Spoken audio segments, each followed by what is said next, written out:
There are many aspects that make reading manga exciting. The first, I think, is the art style. I reckon the visuals initially draw people into reading that, or you want to continue the story after watching the anime, which is also visual. For the longest time, what I really look forward to is a good page turner. Now, I don't mean a good story that lets me keep reading volume to volume, but that moment when you turn the page and you're hit with that epic moment or emotional impact. No spoilers, but I just want to run through a couple of my favourites, and the first is when Light Yagami utters the words exactly as planned. His famous line, Kei Kakodori.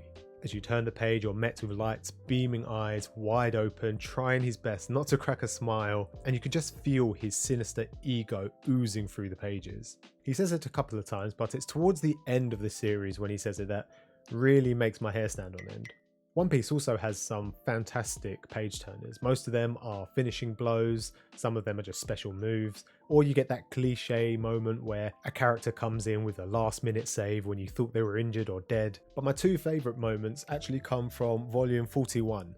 And the first is actually when you turn the page and there's this double spread of the Straw Hats on top of a building ready to fight for Robin. And the second is after Robin's flashback. Now, if you read One Piece, I'm sure you know the panel and page I'm talking about, but it just has so much emotional weight behind it, and this arc was the reason why I got into One Piece, and specifically that frame.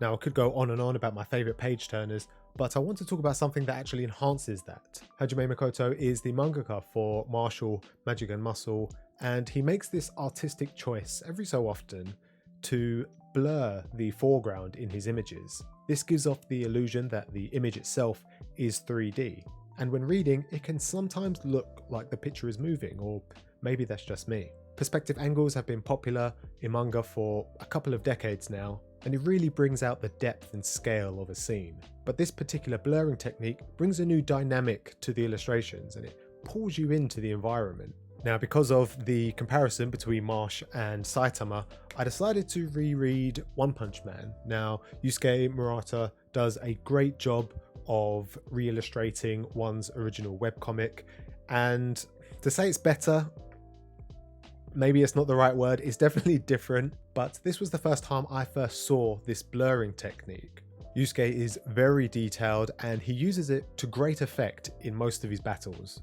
I'm not sure if it would serve the same purpose in any other scene though.